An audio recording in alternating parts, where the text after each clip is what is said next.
வணக்கம். Group 1 mains previous year question analysis பார்த்துட்ருக்கோம். So கடைசியாக முடிஞ்ச 2025க்கான சயின்ஸ் அண்ட் டெக்னாலஜி வந்து கொஸ்டின்ஸ் பார்த்துட்ருக்கோம். லாஸ்ட் கிளாஸில் சயின்ஸ் அண்ட் டெக்னாலஜி வந்து ஸ்டார்ட் பண்ணியிருந்தோம். ஸோ அதில் வந்து லாஸ்ட் டைம் வந்து அந்த நேச்சுரல் கம்போசிட் இருக்கு இல்லையா, ஸோ அதை பற்றி இயற்கை உரம் அதை பற்றி ஒரு கொஸ்டின் பார்த்துருந்தோம். ஸோ அடுத்ததாக பார்த்திங்கன்னா ஏஐ வந்து ஹியூமனோட ப்ரொடெக்ஷன்லேயே எப்படி யூஸ் ஆகுது அப்படின்னு ஒரு கேள்விக்கு வந்து பார்த்துட்டு இருந்தோம். ஸோ அதோட கண்டினியூஷன் தான் இது. So okay, AI in human centred safety சொல்யூஷன்ல எப்படி யூஸ் ஆகுது? முதல்ல பார்த்தீங்கன்னா டிசாஸ்டர் மேனேஜ்மெண்ட், அதாவது பேரிடர் மேலாண்மை. ஓகேவா? ஸோ பார்த்தீங்கன்னா ஃப்ளட்டு, சைக்ளோனு, எர்த்குவாக் ப்ரொடிக்ஷன், அது இல்லாமல் வந்து சேட்டிலைட் அண்ட் வெதர் டேட்டா. இப்போ கூட கரண்ட் அஃபேர்ஸில் பார்த்தீங்கன்னா ஏஐ பேஸ்டு வந்து வெதர் ஃபோர்காஸ்டிங் வந்து ஐ திங்க் யூபியோ எங்கேயோ வந்து கொண்டு வந்திருக்காங்க. அப்போது உங்களுக்கு வந்து அந்த டிசாஸ்டர் மேனேஜ்மெண்ட், அது இல்லாமல் வெதர் டேட்டாஸ்க்கு வந்து நம்மளுக்கு என்ன யூஸ் பண்ண ஆரம்பிச்சிருக்கோம்? ஏஐ யூஸ் பண்ணுறோம். அப்போ இது என்னது, ஒரு ஹியூமன் ப்ரொடெக்ஷனுக்கு யூஸ் ஆகுதுங்கிறது நம்ம தெரிஞ்சுக்கிறோம். ஸோ ஏன் வந்து இது எப்படி ப்ரொடெக்ஷன் ஆக முடியும்னா, நம்மளுக்கு ஒரு விஷயம் வெதர் வந்து நம்மளுக்கு இப்போ புயல் வரப்போகுது, ஸோ சூறாவளி வரப்போகுது. இப்போ கூட பார்த்திங்கன்னா யூபியில் வந்து ஒரு அன்எக்ஸ்பெக்டடாக சூறாவளி வந்து ஒரு 100 பேர்கிட்ட இறந்துட்டாங்க இல்லையா? ஸோ அந்த மாதிரி வந்து இன்னும் கொஞ்சம் நம்ம என்ன தான் அட்வான்ஸாக இருந்தாலுமே சில விஷயங்களை ப்ரெடிக்ட் பண்ண முடியல. அந்த இடங்களில் ஏஐ கொண்டு வரும்போது நம்ம இன்னும் கொஞ்சம் ஏர்லியராக வந்து ப்ரெடிக்ட் பண்ண முடியும். ஸோ அதுக்கேற்ற மாதிரி அது வந்து நம்மளுக்கு ப்ரொடெக்ஷனும் தரோங்கிறது நம்ம இங்கே தெரிஞ்சுக்கிறோம். ஓகேவா? So early warning and evacuation planning. So இப்போ இது வரப்போகுது, இந்த புயல் வரப்போகுது, இது வந்து இதோட பாதிப்பு அதிகமாக இருக்கும் அப்படின்னு நம்ம ஏஐ பேஸ்டு டேட்டா கிடச்சிருந்தா நம்ம என்ன பண்ணுவோம்? முன்னாடியே வந்து பிளானிங் பண்ணி அதுக்கேற்ற மாதிரி அங்கே வந்து மக்களை வந்து அந்த இடத்துலேருந்து பாதுகாப்பான இடத்துக்கு மூவ் பண்ணுறதுக்கு, இதுக்கெல்லாம் பிளானிங் பண்ணுறதுக்கு நம்மளுக்கு யூஸ் ஆகும். அப்போனா நீங்கள் இங்கே என்ன தெரிஞ்சுக்கிறோம்? பேரிடர் மேலாண்மைக்கு ஏஐ பேஸ்டு டேட்டாஸ் வந்து ரொம்ப இம்பார்ட்டன்ட் தெரிஞ்சுக்கிறோம். ஓகேவா? ஸோ வெள்ளம், சூறாவளி, நிலநடுக்கம், இது எல்லாம் கணிப்பு மற்றும் முன்னெச்சரிக்கைக்காக வந்து ஏஐ பேஸ்டு வந்து யூஸ் ஆகுது. அடுத்ததாக பார்த்தீங்கன்னா work place and industrial safety. ஓகேவா? ஸோ இந்த computer, vision monitor safety, gear, worker, fatigue, hazards condition, அதாவது தொழிலிட பாதுகாப்புன்னு சொல்லுவாங்க இல்லையா? ஸோ பாதுகாப்பு உபகரணம், தொழிலாளர் சோர்வு, ஆபத்தான சூழல் கண்காணிப்பு, இதுக்கு எல்லாத்துக்குமே பார்த்தீங்கன்னா இங்கேயும் பார்த்தீங்கன்னா நம்மளுக்கு என்ன யூஸ் ஆகுது? ஏங்கிறது யூஸ் ஆகுது. மூணாவதாக பார்த்தீங்கன்னா public health and medical diagnostic, அதாவது வந்து மருத்துவ கண்டுபிடிப்பு. அது மட்டும் இல்லாமல் முன்னாடி ப்ரெடிக்ட் பண்ணுறது, ஒருத்தவங்களுக்கு வந்து ஒரு நோய் வந்து முன்னாடி இது இருக்குது அப்படிங்கிறது இயர்லி ஸ்டேஜ்லேயே நீங்கள் தெரிஞ்சுக்கிட்டிங்கன்னா, டயக்னோஸ் பண்ணிட்டீங்கன்னா அதுக்கேற்ற மாதிரி ட்ரீட்மெண்ட் கொடுத்து அவங்க உயிரையும் காப்பாற்ற முடியும். அது வந்து இப்போ கேன்சர்லாம் பார்த்திங்கன்னா லாஸ்ட் ஸ்டேஜில் தான் சில பேருக்கு தெரியுது. ஸோ அந்த மாதிரி இருக்கும்போது என்ன ஆகும்? ஸோ அதுக்கப்புறம் வந்து கொடுக்குற ட்ரீட்மெண்ட் வந்து ஒர்க் பண்ணுறதில்ல. ஸோ அப்போனா இந்த இடங்களில் ஏஐ வந்து மேஜர் ரோல் ப்ளே பண்ணும். அதாவது பொது சுகாதாரம் மற்றும் மருத்துவத்தில் வந்து மேஜர் ரோல் ப்ளே பண்ணும். ஓகேவா? So disease outbreak prediction. So covid எடுத்துங்க, அன்எக்ஸ்பெக்டட் நம்மளுக்கு இல்லையா? அந்த நேரத்தில் இப்போது வந்து ஏஏலாம் அப்போது வந்து கம்மி தான், 5 இயர்ஸ்க்கு பிஃபோரு. 5 இயர்ஸ் ஆகிடுச்சு. ஸோ அது நடந்து, ஸோ இப்போது பார்த்திங்கன்னா அதை விட நம்ம கொஞ்சம் அட்வான்ஸாக இருக்கும், கொஞ்சம் முன்னெச்சரிக்கையாகவே இருப்போம். ஸோ இப்போ கூட வந்து ஒரு டிசீஸ் ஹேண்டா வைரஸை பற்றி வந்து செய்திகள் வந்துட்டுருக்கு இல்லையா?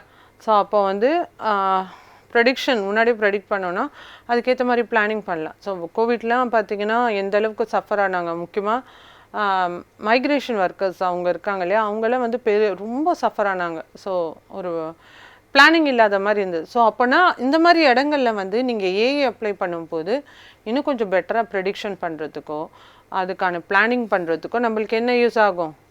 ஏஐங்கிறது யூஸ் ஆகுது. So disease outbreak prediction, okay, medical imaging, okay, அது இல்லாமல் வந்து early diagnosis and patient monitoring, நோய் பரவல் கணிப்பு, மருத்துவ படங்கள் பகுப்பாய்வு, ஆரம்பகட்ட கண்டறிதல், இதுக்கு எல்லாத்துக்குமே என்ன யூஸ் ஆகுது? ஏஐங்கிறது யூஸ் ஆகுதுன்னு தெரிஞ்சுக்கிறோம். ஓகே, நாலாவது பார்த்திங்கன்னா smart mobility and traffic. Okay, அதாவது சிறந்த போக்குவரத்து மேலாண்மை. ஓகே, இது என்ன பண்ணும்? ஏஐ மூலமாக ப்ரெடிக்ட் பண்ணி இங்கே டிராஃபிக் இருக்குது, ஸோ இங்கே கிளியர் பண்ணணும், அந்த மாதிரி முன்னாடி ப்ரெடிக்ட் பண்ணி தரும். இந்த இடத்துல வந்து டிராஃபிக் அதிகமாக வரும், அப்படின்னு. ஸோ அப்போனா என்ன பண்ணோம், இட் ரெடியூசஸ் கன்ஜெஷன், நெரிசல் குறைப்பு ஏற்படுது, சிக்னல் ஒழுங்குபடுத்துதல், ஆப்டிமைஸ் சிக்னல்ஸ், அதே மாதிரி வந்து பாதசாரி பாதுகாப்பு, improve pedestrian safety and autonomous collision வந்து அவாய்ட் ஆகும். ஓகேவா? ஸோ இதெல்லாம் ரொம்ப இம்பார்ட்டண்ட்டுங்கிறது தெரிஞ்சுக்கணும். Okay fine. அப்போ ஏஐ வந்து ஹியூமன் சென்டர்ட் சேஃப்டி சொல்யூஷன் பார்த்தீங்கன்னா ஒரு டிசாஸ்டர் மேனேஜ்மெண்ட்க்கோ இல்லை ஒர்க் பிளேஸ்லேயோ இல்லை பப்ளிக் ஹெல்த் அண்ட் மெடிக்கல் டயக்னோஸ்டிக்லேயோ இல்லை ஸ்மார்ட் மொபைலிட்டி அண்ட் டிராஃபிக்கில் வந்து யூஸ் ஆகுதுன்னு தெரிஞ்சுக்கணும். ஸ்மார்ட் மொபைலிட்டி வந்து not only for traffic, so கார்ல எல்லாமே இப்போ ஏஐ வந்துடுச்சு. ஸோ அதுவுமே வந்து நம்மளுக்கு யூஸ் ஆகுது. அடுத்ததாக பார்த்தீங்கன்னா முக்கியமான இனிஷியேட்டிவ்ஸ் வந்து இந்தியன் கவர்மெண்ட் என்ன எடுத்திருக்காங்க பார்க்கும்போது ஏஐ ரிலேட்டடாக சில எக்ஸாம்பிள்ஸ் மட்டும் இருந்தால் போதும், நிறைய இருக்குது, சில எக்ஸாம்பிள்ஸ் இருந்தீங்கன்னா போதும். ஓகே, பாஷினி, அதாவது இது என்ன பண்ணோன்னா it promotes digital inclusion through Indian language translation. ஓகேவா? Safety related information reaches rural population. அதாவது இந்திய மொழிபெயர்ப்பு மூலம் டிஜிட்டல் உள்ளடக்கத்தை அதிகரிக்கிறது. ஸோ பாதுகாப்பு தகவல்களை கிராமப்புற மக்களுக்கு கொண்டு சேர்க்கிறது. ஓகே, அந்தந்த லாங்குவேஜில். ஸோ அதை ஏஐ பேஸ்டு வந்து கொண்டு வந்தாச்சு. அடுத்ததாக பார்த்தீங்கன்னா கவச். கவச்னா என்ன? கவச்னாலே ஒரு பாதுகாப்புன்னு தான் அது meaning. AI enabled railway safety system. ஓகேவா? இது என்னது? AI enabled railway safety system. இது என்ன பண்ணோன்னா ட்ரெயின் கொல்யூஷன்ஸ் யூஸிங் ப்ரெடிக்டிவ் அனாலிட்டிக்ஸ் வந்து பண்ணும். ஏஐ அடிப்படையிலான ரயில் பாதுகாப்பு அமைப்பு ரயில் மோதல்களை வந்து தடுக்கும். அடுத்ததாக பார்த்தீங்கன்னா ஏர் குவாலிட்டி மானிட்டரிங். அதாவது இந்த ஏஐ என்ன ப்ரெடிக்ட் பண்ணால் pollutions spikes and issues health advisories to protect public health. ஓகேவா? ஸோ ஏஐ மாசு அதிகரிப்பை கணித்து சுகாதார எச்சரிக்கைகளை வழங்குகிறது. சேலஞ்சஸ் அண்ட் வே ஃபார்வர்ட், சவால்கள் மற்றும் முன்னேற்ற பாதை. சேலஞ்சஸ், சவால்கள்னு பார்க்கும்போது டேட்டா ப்ரைவசி கன்சர்ன், தரவு தனியுரிமை பிரச்சனைகள். அடுத்தது அல்கோரிதம் பயாஸ். ஓகேவா? அல்கோரிதம் வந்து ஒரு என்னது, நம்ம பார்க்குறது தான் வந்துட்ருக்கோம். நீங்கள் பார்த்தீங்கனாலே புரியும். அந்த அல்கோரிதம்ங்கிறது வந்து நீங்கள் சோஷியல் மீடியாவில் பார்த்துருப்பீங்க. ஸோ அது வந்து ஒரு பாகுபாடு இருக்குன்றாங்க, அது ஒரு சேலஞ்ச். அடுத்தது வந்து லேக் ஆஃப் டிரான்ஸ்பரன்சி, வெளிப்படைத்தன்மை வந்து குறைவாக தான் இருக்குது இன்னும். High implementation cost. ஸோ இது எந்த அளவுக்கு இம்ப்ளிமெண்ட் பண்ணுறோமோ அதெல்லாம் அதிக அளவு வந்து செலவாகும். ஓகேவா? So dependence on large data sets, பெரிய தரவுகள். இப்போது பார்த்தீங்கன்னா ரீசெண்டாக தெலுங்கானாவில் கூட டேட்டா சென்டர் ஓப்பன் பண்ணாங்க. ஆக்சுவலி டேட்டா சென்டர் கொண்டு வரதுலையும் சில சேலஞ்சஸ் இருக்குது. ஏன்னா அதிக அளவில் வந்து தண்ணீர் வந்து உபயோகப்படுத்தப்படும்னு, ஏன்னா அவ்வளோ அளவுக்கு ஹீட் ஆகுமா. டேட்டா இந்த பெரிய தரவுகளை பேஸ் பண்ணி தான் இதெல்லாம் நம்ம இம்ப்ளிமெண்ட் பண்ண முடியும். ஸோ அதுவுமே ஒரு சேலஞ்சாக இருக்குது. அடுத்தது பார்த்திங்கன்னா ethical misuse of AI. Okay, ஏஐயின் தவறான பயன்பாடுங்கிறது இது மூலமாக வந்து அதிகரிக்கலாம், வாய்ப்புகள் இருக்குது. ஓகே, அடுத்தது வந்து வே ஃபார்வர்ட், என்ன மாதிரி பண்ணலாம், எந்த மாதிரி பண்ணலாம், இது நல்லா எடுத்துகிட்டு போகலாம். பார்த்திங்கன்னா எத்திக்கல் ஏஐ ரெகுலேஷன், அதாவது ஒழுங்குநெறி ஏஐ சட்டங்களை வலுப்படுத்த வேண்டும். இந்த இப்போ இருக்கிறது வந்து ஐடி ஆக்ட் இருக்குது, அதில் சில ரெஸ்ட்ரிக்ஷன்ஸும் கொண்டு வந்திருக்காங்க. பட் ஸ்டில் இன்னும் கொஞ்சம் ஸ்ட்ரென்தனிங் பண்ணணும் எத்திக்கல் ஏஐ ரெகுலேஷனில். அடுத்ததாக it promote transparent AI systems. Okay, transparent AI சிஸ்டம்ஸை கொண்டு வருது. அதே மாதிரி இட் என்ஷூர்ஸ் ஹியூமன் ஓவர்சைட்ஸ், முக்கிய முடிவுகளில் வந்து மனித கண்காணிப்பை வந்து உறுதி செய்கிறதுன்னு தெரிஞ்சுக்கிறோம். ஓகே, அதே மாதிரி it ensures inclusive data sets. So பாகுபாடற்ற ஒரு தரவுகளை வந்து பயன்படுத்த வந்து இது உதவுகிறது அப்படின்னும் தெரிஞ்சுக்கிறோம். அடுத்தது NITI Aayog AI for all vision வந்து கொண்டு வந்திருக்காங்க. அதாவது இது வந்து எல்லா டிபார்ட்மெண்ட்லேயும் எல்லா இதுலேயுமே வந்து ஏஐ கொண்டு வரணும். ஸோ இது வந்து ஒரு நல்ல ஸ்டெப்புன்னு சொல்லலாம். ஓகே, இனிஷியேட்டிவ்னு. Increase digital literacy. ஸோ இன்னுமே பார்த்திங்கன்னா மக்கள்கிட்ட அந்த அதாவது படிப்புங்கிறது டிஜிட்டல் இதில் வந்து அந்த விழிப்புணர்வு வந்து குறைவாக தான் இருக்குது. ஸோ அதையும் வந்து அதிகரித்தா தான் இது இன்னும் சக்ஸஸ்ஃபுல்லாக கொண்டு போக முடியும்.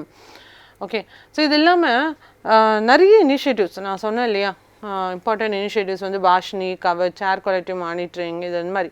இது இல்லாமல் நீங்கள் நிறைய இன்னும் இனிஷியேட்டிவ்ஸ் எல்லாம், இதெல்லாம் ஒரு சின்ன எக்ஸாம்பிள்ஸ் தான் நான் சொன்னேன். ஃபார் எக்ஸாம்பிள் இப்போ ரீசெண்டாக இப்போ கூட பார்த்திங்கன்னா ரயில்வேயில் வந்து ஏஎஸ்சி அர்ஜுன் அப்படின்னு ஒரு ஹியூமனாய்ட் ரோபோட்டை கொண்டு வந்தாங்க, ஏஐ பேஸ்ட். ஸோ அது வந்து எப்படின்னா மக்களுக்கு வந்து இந்த சர்வீஸ் பேஸ்டு இது.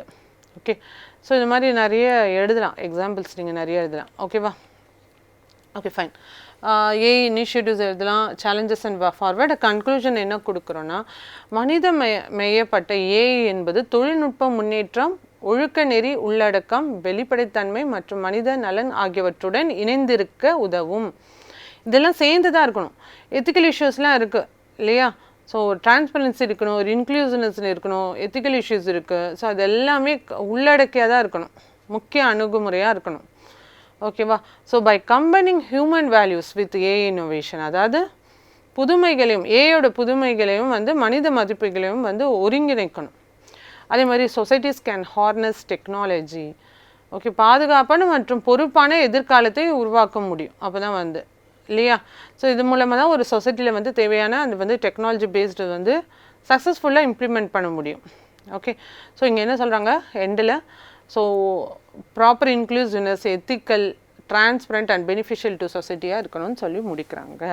ஸோ இதுதான் வந்து ஏஐ பேஸ்டு இதுக்காக வந்து நம்ம பார்த்தது, அதாவது ஹியூமன் சென்டர்ட் ஏஐ. அதாவது நம்மளோட கேள்வி என்ன பார்த்தீங்கன்னா, role of AI in human centred safety சொல்யூஷனுக்கு எப்படி யூஸ் ஆகுதுன்னு பார்த்தோம்.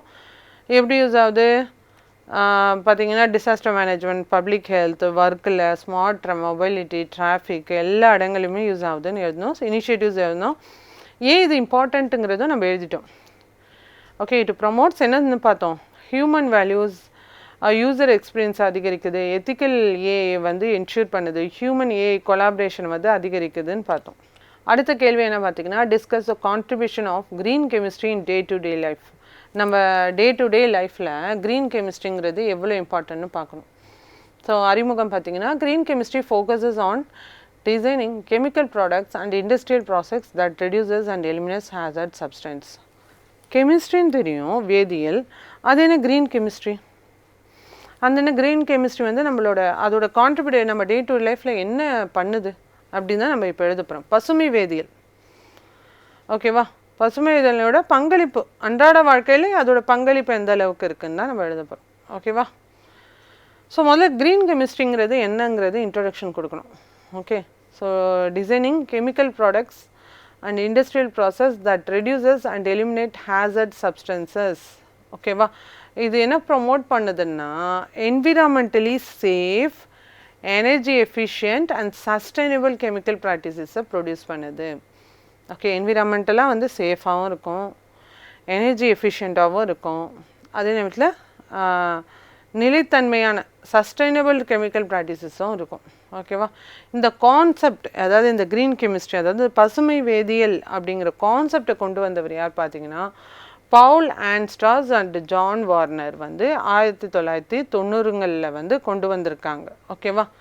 ஸோ அப்படின்னா க்ரீன் கெமிஸ்ட்ரி, அதாவது பசுமை வேதியியலுங்கிறது இண்டஸ்ட்ரியல் க்ரோத், ஓகே, தொழிற்சாலைகள் முன்னேற்றம் மற்றும் வந்து இது என்விரான்மெண்டல் ப்ரொடெக்ஷன், சுற்றுச்சூழல் பாதுகாப்பு மற்றும் வந்து சுகாதார பாதுகாப்பு, இதுக்கு எல்லாத்துக்குமே என்ன தேவை, க்ரீன் கெமிஸ்ட்ரிங்கிறது தேவைன்னு நம்ம இன்ட்ரொடக்ஷன் கொடுத்து தொடங்குகிறோம்.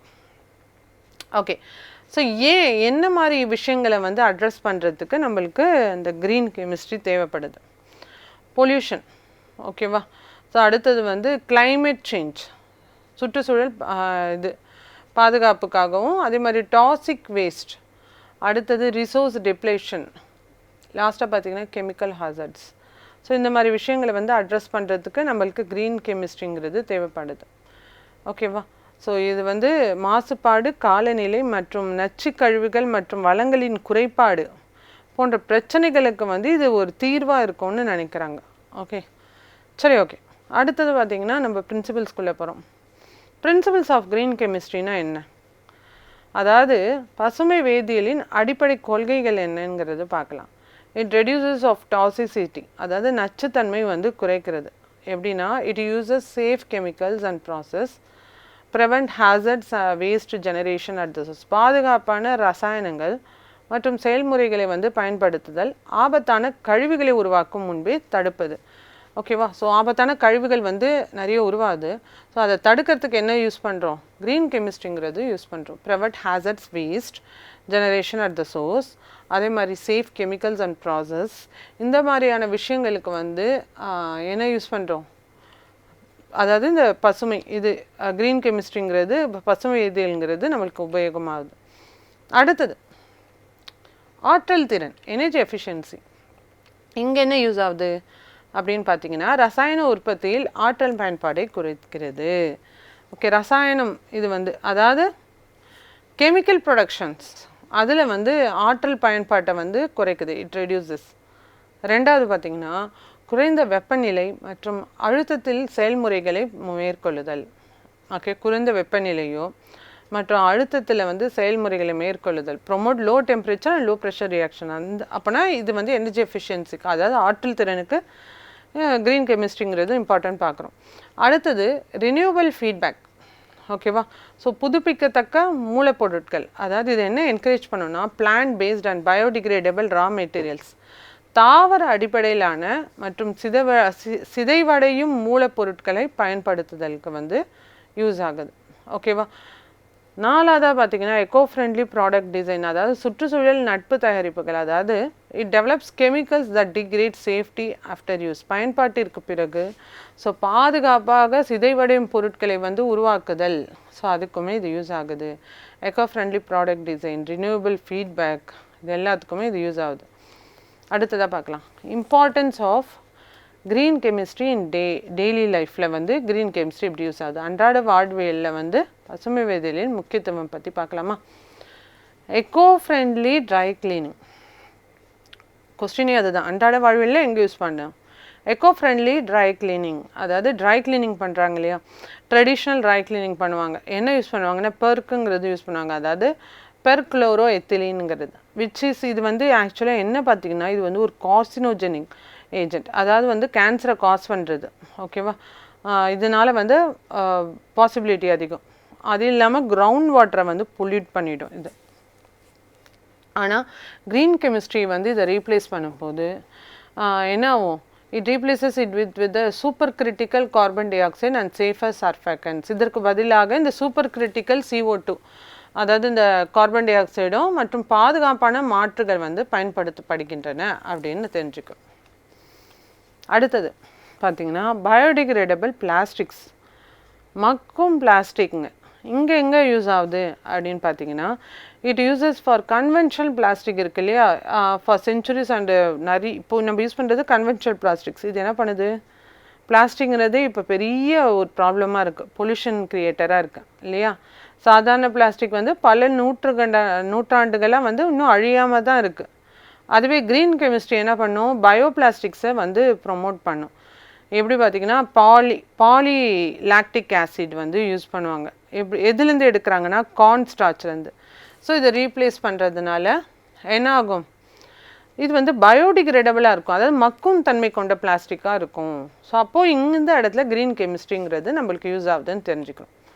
அடுத்தது சேஃபர் கன்சியூமர் ப்ராடக்ட்ஸ், அதாவது பாதுகாப்பான நுகர்வோர் பொருட்கள், அதாவது ட்ரெடிஷ்னல் பெயிண்ட்ஸ் வந்து என்ன பண்ணோன்னா ரிலீசஸ் ஹார்ம்ஃபுல் வயலேட்டல் ஆர்கானிக் காம்பவுண்ட்ஸை ரிலீஸ் பண்ணும். ஸோ க்ரீன் கெமிஸ்ட்ரி ப்ரொமோட்ஸ் வந்து water based low VOC paints, அது பழைய வகை வண்ண பூச்சுகள் VOC வெளியீட்டு சுவாச நோய்களை ஏற்படுத்துகின்றன்னு தெரிஞ்சுக்கிறோம். பட் இந்த இடத்துல பார்த்திங்கன்னா தற்போது வந்து குறைந்த VOC கொண்ட நீர் அடிப்படையிலான பூச்சுகள் வந்து பயன்படுத்தப்படுகின்றன. ஓகே, அடுத்ததாக பார்த்தீங்கன்னா சஸ்டைனபிள் ஃபார்மசூட்டிக்கல் ப்ரொடக்ஷன், நிலையான மருந்து உற்பத்தியில் பார்த்தீங்கன்னா ட்ரெடிஷ்னல் ஃபார்மசூட்டிக்கல் இண்டஸ்ட்ரீஸ் வந்து generate large quantities of chemical வேஸ்ட்டை ப்ரொடியூஸ் பண்ணுது இல்லையா.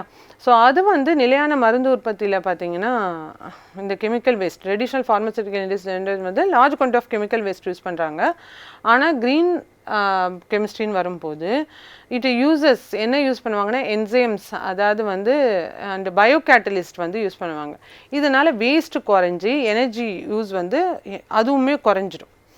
ஓகே, இது ஒரு பெஸ்ட்டு ஆல்டர்னேட் இல்லையா. சஸ்டைனபிள் ஃபார்மசூட்டிக்கல் ப்ரொடக்ஷன் எங்கே? நிலையான மருந்து உற்பத்தியில். ஓகேவா. ஸோ நிறைய மருந்து உற்பத்தி பண்ணும்போது கெமிக்கல் வேஸ்ட் நிறைய அதிகரிக்கும்.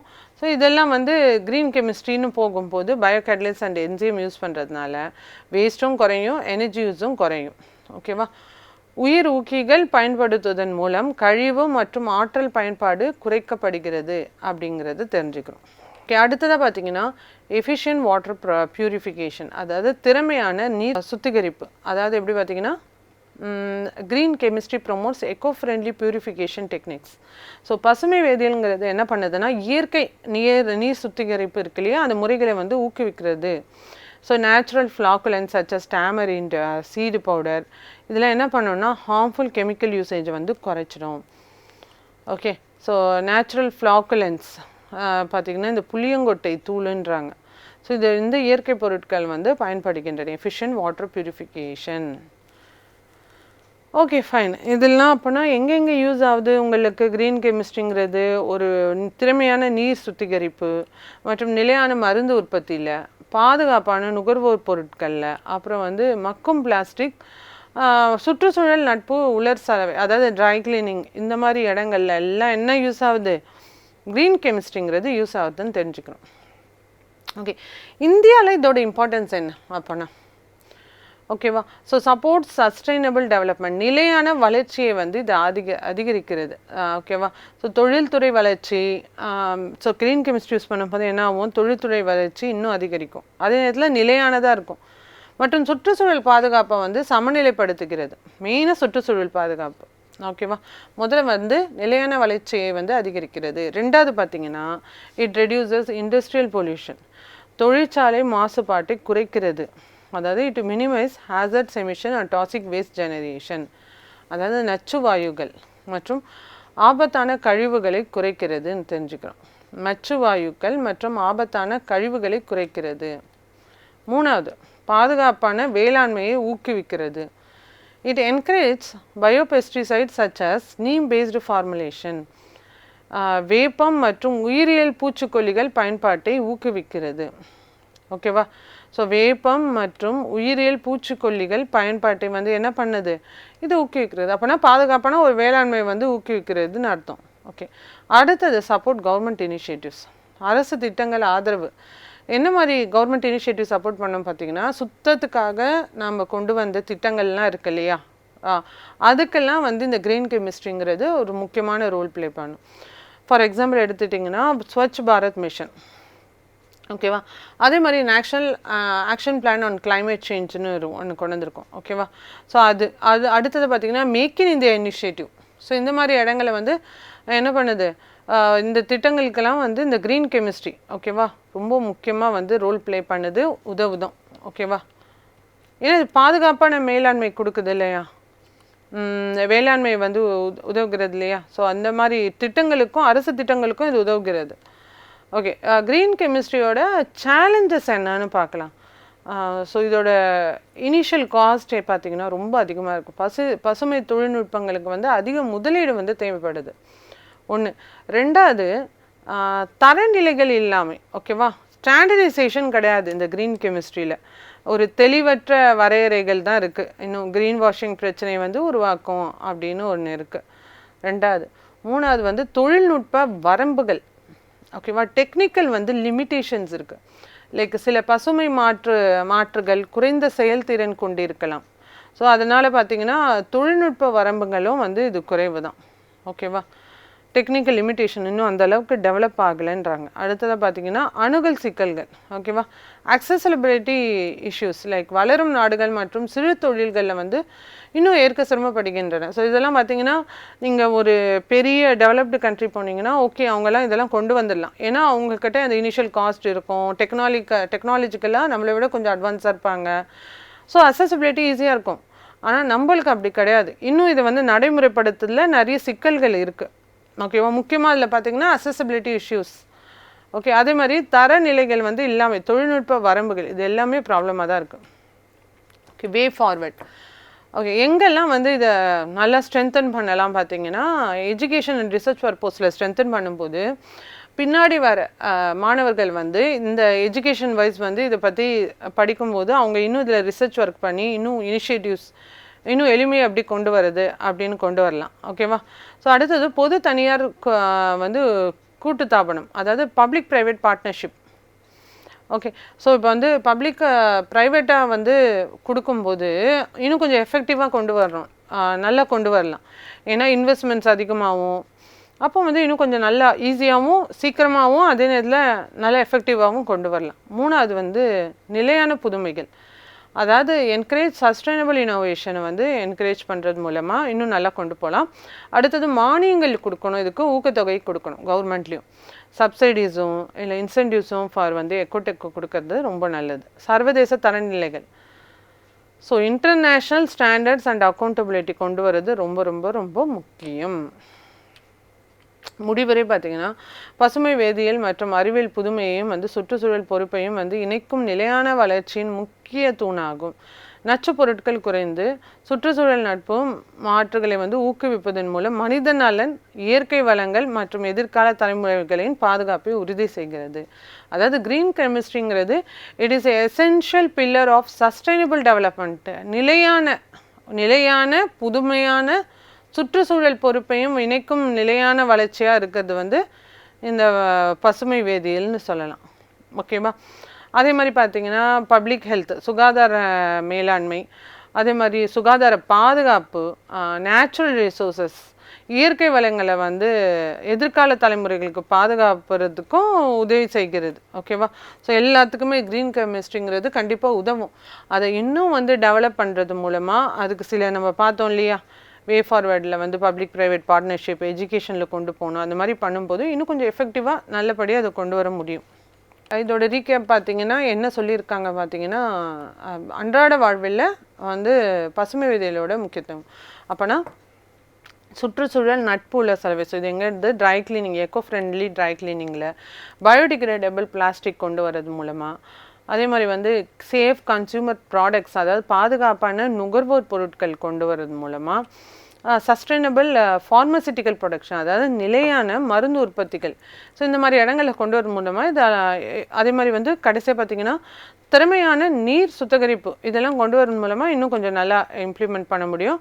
அது இல்லாமல் இந்தியாவில் வந்து இது ஏன் முக்கியத்துவம் பார்த்திங்கன்னா நிலையான வளர்ச்சிக்காகவும், தொழிற்சாலைகள் மாசுபாட்டை குறைக்கிறதுக்கும், பாதுகாப்பான வேளாண்மையை ஊக்குவிக்கிறதுக்கும், அதே மாதிரி அரசு திட்டங்களில் வந்து இதை வந்து இம்ப்ளிமெண்ட் பண்ணால் இன்னும் கொஞ்சம், அதாவது அரசு திட்டங்கள் எந்த மாதிரியான அரசு திட்டங்கள் பார்த்திங்கன்னா இந்த clean related, climate related, environment related, இந்த மாதிரி இடங்களில் வந்து இந்த பசுமை வேதியியலுங்கிறது ரொம்ப முக்கியத்துவமாக இருக்கும்னு பார்த்தோம். அதேமாதிரி அதோட சவால்கள் பார்த்தோம், முன்னேற்ற பாதை பார்த்தோம். சவால்களில் வந்து இனிஷியல் காஸ்ட் அதிகம், ஸ்டாண்டர்டைசேஷன் வந்து இல்லை, டெக்னிக்கல் லிமிட்டேஷன் இருக்குது, அசசபிலிட்டி இஷ்யூஸ் இருக்குது. ஸோ இதெல்லாம் வந்து இந்த பசுமை வேதியியலின் சவால்கள்னு பார்த்தோம். அதே மாதிரி ஃப்யூச்சரில் பார்த்திங்கன்னா கல்வி ஆராய்ச்சிக்கும் இல்லை பொது தனியார் கூட்டமைப்பு, பப்ளிக் ப்ரைவேட் பார்ட்னர்ஷிப்பு, நிலையான புதுமைகள் கொண்டு வரத்துக்கும் இது வந்து உபயோகப்படுத்துதுன்னு பார்த்தோம். ஸோ மானியங்கள், ஊக்கத்தொகை, அதே மாதிரி சர்வதேச தரநிலைகள், ஸோ இந்த மாதிரி இடங்களை பார்த்தோம். ஸோ முடிவுரையில் வந்து பசுமை வேதியியல் என்பது அறிவியல் புதுமையையும் சுற்றுச்சூழல் பொறுப்பையும் இணைக்கும் நிலையான வளர்ச்சியை வந்து ஒரு தூணாக இருக்கும். ஸோ மனித நலன், இயற்கை வளங்கள் மற்றும் எதிர்கால தலைமுறைகளின் பாதுகாப்பை வந்து உறுதி செய்வதற்கு என்ன தேவை நம்மளுக்கு? இந்த பசுமை வேதியியல்ங்கிறது தேவைன்னு பார்த்தோம். ஸோ இந்த மாதிரி கொஸ்டின்ஸை பார்க்கும்போது லைக் இந்த க்ரீன் கெமிஸ்ட்ரின்னு வந்து சயின்ஸ் அண்ட் டெக்னாலஜி பார்த்தோம். லாஸ்ட் வேறு ஒரு டாப்பிக்கில் பார்த்தீங்கன்னா க்ரீன் ஸ்டீல்னு பார்த்தோம். என்விரான்மெண்ட் ரிலேட்டடான கொஸ்டின்ஸ் மெயின்ஸ்லேயே தான். ஓகே, ஸோ அப்போ இதெல்லாம் கரண்ட் அஃபேர்ஸ் பேஸ்டு கொஸ்டின். இதெல்லாம் வந்து பார்த்திங்கன்னா ஓகே, இதெல்லாம் வந்து இப்போ கரண்ட் ட்ரெண்டில் இருக்குது. ஸோ என்விரான்மெண்ட் ரிலேட்டடாக எப்படிலாம் கேட்குறாங்கன்னு பாருங்கள். ஸோ அதை பேஸ் பண்ணி நீங்கள் ப்ரிப்பரேஷன் பண்ணும்போது இந்த மாதிரி கொஸ்டினுக்கு வந்து நீங்கள் ஈஸியாக ஆன்சர் பண்ணலாம். ஓகேவா? ஸோ கொஸ்டின் என்னது இல்லை, contribution of green chemistry in day to day life, அன்றாட வாழ்வியலில் வந்து பசுமை வேதியியலோட பங்களிப்பை எழுதுங்கன்னு இந்த பாயிண்ட்ஸ் கொடுத்தீங்கனாலே மோர் தென் எனஃப். ஓகேவா? சரி, ஓகே, அடுத்ததாக நம்ம பார்க்கலாம். ஸோ சயின்ஸ் அண்ட் டெக்னாலஜியில் அடுத்ததாக வந்து ஆசிட்ஸ் அண்ட் பேசஸ், ரொம்ப பேசிக்காக ஒரு கொஸ்டின் கேட்டிருந்தாங்க. What are called acids and bases? Mention some naturally occurring acids and give the uses of acids.